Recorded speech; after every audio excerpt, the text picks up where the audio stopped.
Hi hello ಎಲ್ಲರಿಗೂ ನಮಸ್ಕಾರ. ನಾನು ನಿಮ್ಮ ಲಕ್ಷ್ಮೀಗೌಡ ಮಾತನಾಡುತ್ತಿರುವುದು. ಯಾರೆಲ್ಲ ಇನ್ನು ನನ್ನ ಕಾಮನಬಿಲ್ಲು ಕಥಾಗುಚ್ಛ ಯೂಟ್ಯೂಬ್ ಚಾನಲ್ ಸಬ್ಸ್ಕ್ರೈಬ್ ಮಾಡದೆ ಕತೆ ಕೇಳ್ತಿದ್ದೀರಾ, ಪ್ಲೀಸ್ ಸಬ್ಸ್ಕ್ರೈಬ್ ಮಾಡಿ, ಸಪೋರ್ಟ್ ಮಾಡಿ. ಹಾಗೆ ನನ್ನ ಕತೆ ನಿಮ್ಮೆಲ್ಲರಿಗೂ ಇಷ್ಟ ಆದರೆ ಕಮೆಂಟ್ ಮಾಡಿ, ಶೇರ್ ಮಾಡಿ.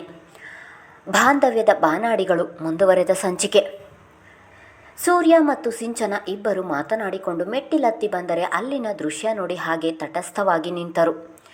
ಬಾಗಿಲ ಮುಂದೆ ನೆಲದಲ್ಲಿ ಕುಳಿತು ಹಾಗೆ ಬಾಗಿಲಿಗೆ ಹೊರಗಿ ಕಣ್ಣು ಮುಚ್ಚಿ ಕುಳಿತಿದ್ದಳು. ಆ ಸ್ಥಿತಿಯಲ್ಲಿ ತಂಗಿಯನ್ನು ನೋಡಿದ ತಕ್ಷಣ ಗಾಬರಿಯಾದವನು ಅವಳ ಬಳಿಗೆ ಓಡಿ ಬಂದು, ಚಿನ್ನು, ಏನಾಯಿತು, ಯಾಕೆ ಇಲ್ಲಿ ಕುಳಿತಿದ್ದೀಯಾ ಎಂದನು. ಊಟ ತಿಂಡಿ ಮಾಡದೆ ಸುಸ್ತಿನಿಂದ ಹೋಗಿ ಕುಳಿತಿದ್ದವಳು ಬಾಗಿಲಿಗೆ ಹೊರಗಿ ಹಾಗೆ ಕಣ್ಣು ಮುಚ್ಚಿದ್ದಳು. ಚಿನ್ನು ತನ್ನಣ್ಣನ ಧ್ವನಿ ಕೇಳಿ ಮತ್ತು ಅವನ ಸ್ಪರ್ಶವಾದಾಗ ತಟ್ಟನೆ ಕಣ್ಬಿಟ್ಟವಳಿಗೆ ಎದುರಿಗಿರುವವರನ್ನು ನೋಡಿ ನಿಂತಿದ್ದ ಕಣ್ಣಲ್ಲಿನ ನೀರು ಮತ್ತೆ ಶುರುವಾದವು. ತಂಗಿ ಕಣ್ಣಿನಲ್ಲಿ ನೀರು ನೋಡಿದವನು ಇನ್ನೂ ಗಾಬರಿಯಾಗಿ, ಚಿನ್ನು, ಏನಿದೆಲ್ಲ, ಇಲ್ಲಿ ಯಾಕೆ ಈ ರೀತಿ ಕುಳಿತಿದ್ದೀಯಾ, ಈಗ ಅಳುವಂಥದ್ದು ಏನಾಯಿತು ಎಂದು ಒಂದೇ ಸಮ ಕೇಳುತ್ತಿದ್ದನು. ಆದರೆ ಅಣ್ಣನ ಮಾತಿಗೆ ಅವಳದು ಬರೀ ಅಳುವೊಂದೇ ಉತ್ತರವಾಗಿತ್ತು.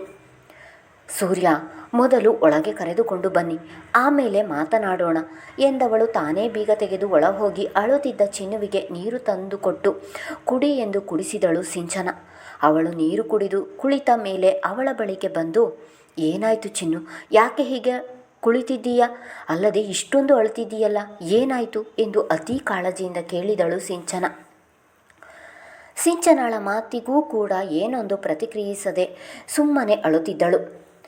ಚಿನ್ನುಗೆ ಆಗಿರುವ ಆಘಾತಕ್ಕೆ ಹೇಗೆ ಮಾತನಾಡಬೇಕು ಎಂದು ತಿಳಿಯದೆ ದುಃಖಿಸತೊಡಗಿದ್ದಳು. ಮಕ್ಕಳಿಗೋಸ್ಕರ ಹಂಬಲಿಸುತ್ತಿರುವವಳಿಗೆ ತನಗೆ ಮಕ್ಕಳಾಗುವುದಿಲ್ಲ ಎಂದು ತಿಳಿದು ಆಘಾತವಾಗಿದ್ದರೆ, ಇನ್ನೊಂದೆಡೆ ತನ್ನ ಗಂಡನ ಮೇಲೆ ಅನುಮಾನ ಪಟ್ಟೆನಲ್ಲ ಎಂಬ ನೋವು ಅವಳನ್ನು ಕಾಡುತ್ತಿತ್ತು. ಚಿನ್ನು, ಕಿರಣ ಏನಾದರೂ ಮಾತನಾಡಿದ್ನಾ? ಇವತ್ತು ನಿನ್ನನ್ನು ಹೊರಗೆ ಕರ್ಕೊಂಡು ಹೋಗ್ತೀನಿ ಎಂದು ಹೇಳ್ತಿದ್ದ. ಆದರೆ ಅವನಿಗೆ ಮೀಟಿಂಗ್ ಮುಗಿಯುವುದು ಲೇಟ್ ಆಯಿತು. ಅದಕ್ಕೆ ಅವನು ಬರುವುದು ತಡ ಆಗಿದೆ. ನೋಡು, ಇವಾಗ ಬೇಗ ತಯಾರಾಗು, ನಾನೇ ನಿನ್ನ ಹೊರಗಡೆ ಕರ್ಕೊಂಡು ಹೋಗ್ತೀನಿ. ನಾವು ಮೂವರು ಶಾಪಿಂಗ್ ಮಾಡಿ ಅಲ್ಲೇ ಊಟ ಮಾಡಿ ಬರೋಣ, ಆಯಿತಾ ಎಂದು ಸೂರ್ಯ ಹೇಳಿದರೆ, ನಾನೆಲ್ಲೂ ಬರಲ್ಲ ಎಂದವಳು ಅಣ್ಣನೆಡೆಗೆ ತಿರುಗಿ, ಪ್ರಪಂಚದಲ್ಲಿ ಯಾರೇ ಮೋಸ ಮಾಡಿದರೂ ನನ್ನಣ್ಣ ನನಗೆ ಮೋಸ ಮಾಡುವುದಿಲ್ಲ, ಸುಳ್ಳು ಹೇಳುವುದಿಲ್ಲ ಎಂದು ತಿಳಿದಿದ್ದೆ. ಆದರೆ ನೀನು ನನಗೆ ಮೋಸ ಮಾಡಿದ್ಯಲ್ಲ ಅಣ್ಣ ಎಂದಳು. ತಂಗಿಯ ಬಾಯಿಯಿಂದ ಆ ಮಾತು ಕೇಳಿದವನು ಭೂಮಿ ಒಳಗೆ ಹುದುಗಬಾರದೆ ಎನಿಸಿತು. ತಂಗಿಯನ್ನು ಪ್ರಾಣಕ್ಕಿಂತ ಹೆಚ್ಚಾಗಿ ಪ್ರೀತಿಸುವವನು ಅವಳಿಗೆ ಮೋಸ ಮಾಡಲು ಸಾಧ್ಯವೇ? ಅವಳ ಮಾತು ಕೇಳಿದವನಿಗೆ ಯಾಕೆ ಹೀಗೆ ಹೇಳುತ್ತಿದ್ದಾಳೆ ಎಂದು ತಿಳಿಯದೆ ಆಶ್ಚರ್ಯದ ನೋಟದಲ್ಲಿ ತಂಗಿಯನ್ನು ನೋಡಿದವನು, ಚಿನ್ನು, ನಾನು ನಿನಗೆ ಮೋಸ ಮಾಡಿದ್ದೀನಾ, ಸುಳ್ಳು ಹೇಳಿದ್ದೀನಾ, ಏನು ಹೇಳ್ತಿದ್ದೀಯಾ ನೀನು? ನನ್ನ ಪುಟಾಣಿಗೆ ಮೋಸ ಮಾಡಿ ನಾನು ಬದುಕಿರುತ್ತೀನ? ಅದೇನು ಅಂತ ಮಾತಾಡ್ತಿದ್ದೀಯಾ ನೀನು? ಸರಿಯಾಗಿ ಹೇಳು ಎಂದು ಹೇಳುವವನ ಗಂಟಲು ಗದ್ಗದಿತವಾಯಿತು. ಚಿನ್ನು, ನಿಮ್ಮ ಅಣ್ಣ ಏನು ಎನ್ನುವುದು ನನಗಿಂತ ನಿನಗೆ ಚೆನ್ನಾಗಿ ಗೊತ್ತು. ತಂಗಿಯೇ ಸರ್ವಸ್ವ ಎನ್ನುವವರು ಆ ತಂಗಿಗೆ ಮೋಸ ಮಾಡ್ತಾರಾ, ಸುಳ್ಳು ಹೇಳ್ತಾರಾ? ಯೋಚನೆ ಮಾಡು, ಮೊದಲು ಏನಾಯಿತು ಎಂದು ಹೇಳು ಎಂದು ಅವಳ ಪಕ್ಕ ಕುಳಿತು ಕೇಳಿದಳು ಸಿಂಚನ. ಸುಳ್ಳು ಹೇಳಿದ್ದಾರಲ್ಲ ಅಕ್ಕ ಎಂದು ಹೇಳಿ ಎಷ್ಟು ಕೇಳಿದರೂ ಮಾತನಾಡದೆ ಸುಮ್ಮನೆ ಕುಳಿತಳು. ಅಷ್ಟರಲ್ಲಿ ಕಿರಣ ಅಲ್ಲಿಗೆ ಬಂದವನೇ ಅಲ್ಲಿ ಹೆಂಡತಿಯನ್ನು ನೋಡಿ ಸೊಂಟದ ಮೇಲೆ ಕೈ ಇರಿಸಿ ನಿಡಿದಾದ ಉಸಿರನ್ನು ಹೊರದಬ್ಬಿದವನು, ಚಿನ್ನು, ನಿನಗೆ ಎಷ್ಟು ದಿನ ಹೇಳಿದ್ದೀನಿ, ಒಬ್ಬಳೇ ಬೈಕ್ ಹೊರಗೆ ತೆಗೆದುಕೊಂಡು ಹೋಗಬೇಡ ಅಂತ. ನನ್ನ ಮಾತೇ ಕೇಳುವುದಿಲ್ಲವಲ್ಲ ನೀನು? ಅಲ್ಲದೆ ಮೊಬೈಲ್ ಬೇರೆ ಸ್ವಿಚ್ ಆಫ್ ಮಾಡಿದ್ದೀಯಾ, ಯಾಕೆ ಹೀಗೆ ಮಾಡ್ತೀಯಾ ಎಂದು ಒಂದೇ ಸಮ ಹೇಳಿದನು. ಅವನ ಕಡೆಗೆ ಕಣ್ಣೆತ್ತಿ ಕೂಡ ನೋಡದೆ ಸುಮ್ಮನೆ ಕುಳಿತಿದ್ದಳು. ಕಿರಣನ ಜೊತೆಗೂ ಮಾತನಾಡದೆ ಸುಮ್ಮನಿರುವ ತಂಗಿಯ ನಡೆ ಸೂರ್ಯನಿಗೆ ವಿಚಿತ್ರವೆನಿಸಿತು. ಕಿರಣ, ಚಿನ್ನು ಯಾಕೆ ಇವತ್ತು ಏನೇನೋ ಮಾತನಾಡುತ್ತಿದ್ದಾಳೆ? ನಾನು ಅವಳಿಗೆ ಮೋಸ ಮಾಡಿದ್ದೀನಂತೆ, ಸುಳ್ಳು ಹೇಳಿದ್ದೀಯಾ ಎಂದು ಹೇಳುತ್ತಾಳೆ.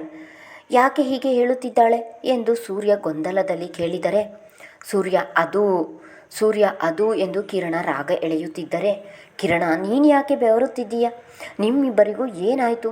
ಸರಿಯಾಗಿ ಹೇಳು ಎಂದು ಸೂರ್ಯ ಗದರಿದನು. ಸೂರ್ಯ, ಚಿನ್ನು ಇವತ್ತು ವತ್ಸಲ ಆಂಟಿ ಹಾಸ್ಪಿಟಲ್ಗೆ ಹೋಗಿದ್ದಾಳೆ.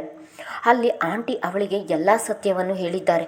ಅದಕ್ಕೆ ಫೋನ್ ಸ್ವಿಚ್ ಆಫ್ ಮಾಡಿ ಇಲ್ಲಿಗೆ ಬಂದಿದ್ದಾಳೆ ಎಂದನು. ತಂಗಿಗೆ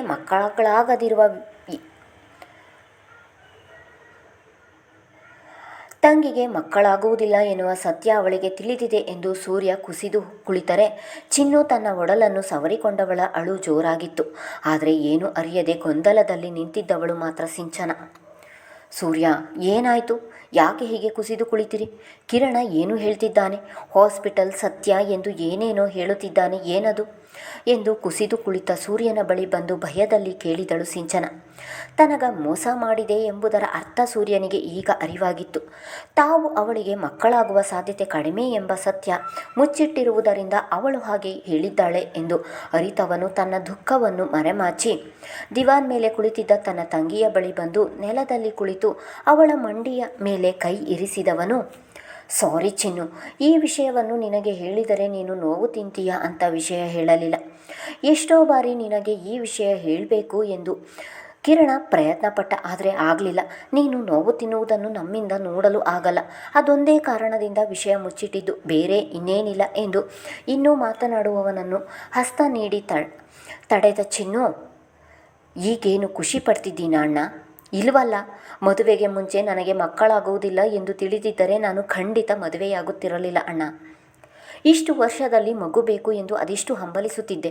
ನನಗೂ ಕೂಡ ಮಕ್ಕಳಾಗುತ್ತವೆ, ನಾನು ತಾಯ್ತನವನ್ನು ಅನುಭವಿಸಬೇಕು ಎಂದು ಪ್ರತಿದಿನ ಪ್ರತಿ ಕ್ಷಣ ಖುಷಿ ಪಡುತ್ತಿದ್ದೆ. ಯಾರಾದರೂ ಮಗು ಎತ್ತಿಕೊಂಡು ಹೋಗುತ್ತಿರುವುದನ್ನು ನೋಡಿ ನನಗೂ ಇಂಥ ಮಗುವೇ ಆಗುತ್ತದೆ ಎಂದು ಆಸೆ ಪಡುತ್ತಿದ್ದೆ.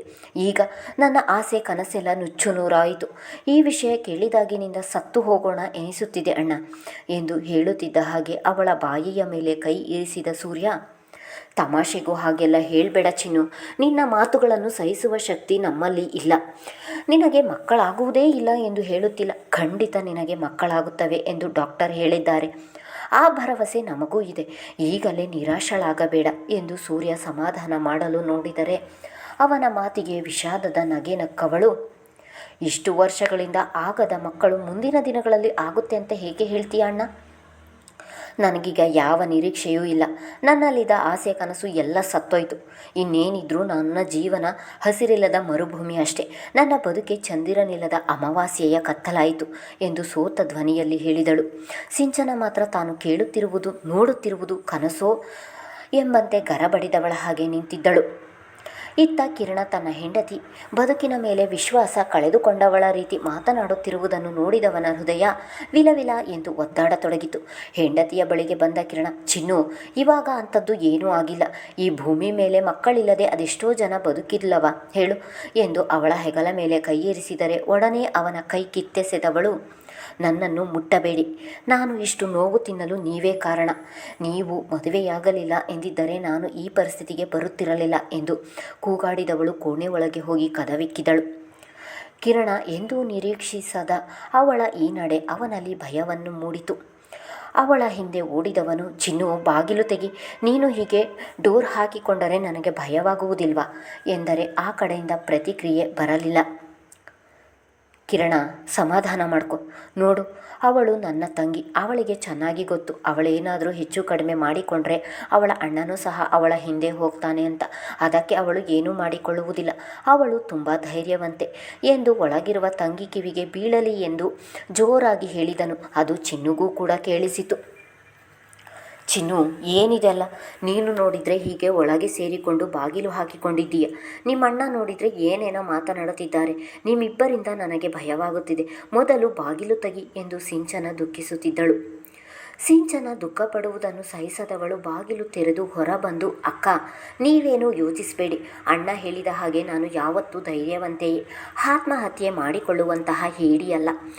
ನನಗೇನೂ ಆಗುವುದಿಲ್ಲ, ನಾನೊಬ್ಬಳೇ ಒಂಟಿಯಾಗಿರಬೇಕು ಎನಿಸುತ್ತಿದೆ, ನನ್ನನ್ನು ಡಿಸ್ಟರ್ಬ್ ಮಾಡಬೇಡಿ ಎಂದವಳು ಮತ್ತೆ ಹಿಂದೆ ತಿರುಗಿದರೆ, ಚಿನ್ನು, ಮೊದಲು ಮನೆಗೆ ಹೋಗೋಣ ಬಾ, ಅಲ್ಲಿಯೂ ನಿನಗೆ ಯಾರೂ ಡಿಸ್ಟರ್ಬ್ ಮಾಡಲ್ಲ, ನೀನು ಒಂಟಿಯಾಗಿ ಇರಬಹುದು ಎಂದನು ಕಿರಣ.